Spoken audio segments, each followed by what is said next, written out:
টানা তৃতীয়বারের মতো ক্ষমতায় আসার পর প্রথম দ্বিপাক্ষিক সাক্ষাৎ করেন বাংলাদেশের প্রধানমন্ত্রী শেখ হাসিনার সাথে ভারতের প্রধানমন্ত্রী নরেন্দ্র মোদি। দুই দেশের দুই সরকার প্রধানের এই বৈঠকে 10টি চুক্তি সই করা হয়েছে। এর মধ্যে উল্লেখযোগ্য হল বাংলাদেশ দিয়ে ভারতের রেল ট্রানজিট সুবিধা। এছাড়াও বাংলাদেশের তিস্তা প্রকল্পে ভারতকে অন্তর্ভুক্ত করা হয়েছে। এই চুক্তিগুলো সহ মোট 10টি চুক্তি স্বাক্ষর করা হয়। এর মধ্যে 3টি পুরনো চুক্তি নবায়ন করা হয়, বাকি 7টি নতুন চুক্তি। ভিডিওতে আমরা আলোচনা করব বাংলাদেশ ও ভারতের মধ্যকার এই চুক্তিগুলো। বাংলাদেশ ও ভারতের দুই সরকার প্রধানের এই দ্বিপাক্ষিক সাক্ষাতের পর জানা যায়, আগামী মাস থেকে ভারতীয় ট্রেন বাংলাদেশের ভূখণ্ড ব্যবহার করে পরীক্ষামূলকভাবে চলবে। বর্তমানে 5টি রুটে বাংলাদেশে ভারতের ট্রেন চলাচল করে। এর মধ্যে 3টি যাত্রীবাহী ইন্টারচেঞ্জ, বাকি 2টি পণ্যবাহী। বর্তমান পদ্ধতিতে ভারতীয় ট্রেন সীমান্তে আসার পর বাংলাদেশি ইঞ্জিনে বাংলাদেশের অভ্যন্তরে আসে। বাংলাদেশ ও ভারতের মধ্যে বর্তমানে চলাচল করছে আন্তদেশীয় ট্রেন মৈত্রী, বন্ধন, মিতালি এক্সপ্রেস। চলতি মাসের 22শে জুন দিল্লিতে অনুষ্ঠিত এক বৈঠকে বাংলাদেশের প্রধানমন্ত্রী শেখ হাসিনা ও ভারতের প্রধানমন্ত্রী নরেন্দ্র মোদি 13টি ঘোষণা দেন। এই ঘোষণার 1 নম্বরে রয়েছে রাজশাহী ও কলকাতার মধ্যে নতুন ট্রেন সার্ভিস চালুকরণ। দীর্ঘ 77 বছর পর রাজশাহী ও কলকাতার মধ্যে পুনরায় ট্রেন সার্ভিস চালুর ঘোষণা দেওয়া হয়, যেটি হবে বাংলাদেশ ও ভারতের মধ্যে চলাচলকারী 4র্থ আন্তদেশীয় ট্রেন। এই 13টি ঘোষণার মধ্যে ভারতীয় রেল করিডোর নিয়েও নয়া চুক্তি হয়।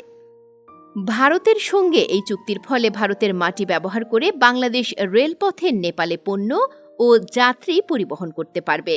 তবে এই ট্রানজিট চালু করতে নতুন করে রেলপথ নির্মাণ হবে নাকি বর্তমানে যেটি আছে সেটি সংস্কার করা হবে, সেটি এখনও পরিষ্কার জানা যায়নি। শুধু তাই নয়, বাংলাদেশের সরকারের পক্ষ থেকেও নতুন ট্রানজিট চুক্তি শর্ত, মাশুল, অর্থায়ন কিংবা অন্য কোনো বিষয় এখনও বিস্তারিত জানা যায়নি।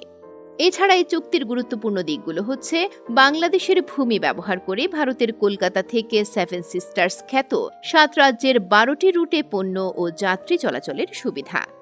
ভারতের প্রভাবশালী পত্রিকা দ্য টেলিগ্রাফের প্রতিবেদনে বলা হয়েছে, নতুন পরিকল্পনার আওতায় মোট 1275 কিলোমিটার দীর্ঘ রেলপথের 14টি সেকশন থাকবে 861 কিলোমিটার, আর নেপালের 202 কিলোমিটার ও উত্তর পূর্বাঞ্চলে থাকবে 212 কিলোমিটার পথ। ভারতের ট্রানজিট সুবিধা দেওয়া বাংলাদেশের জন্য একেবারেই নতুন কোনো বিষয় নয়। দেশটি আগেও প্রতিবেশী রাষ্ট্রকে ট্রানজিট সুবিধা দিয়েছে। স্বাধীনতার পর 1972 সালে প্রথমবারের মতো অভ্যন্তরীণ ও বাণিজ্য প্রোটোকল স্বাক্ষর করা হয়েছিল বলে জানা যায়। এরপর স্থলপথে ট্রানজিট সুবিধা পেতে 2010 সালে বাংলাদেশের সাথে একটি চুক্তি হয় ভারতের।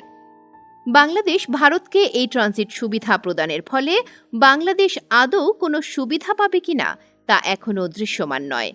তবে ভারতে বাংলাদেশ থেকে প্রচুর রোগী চিকিৎসার জন্য যায়।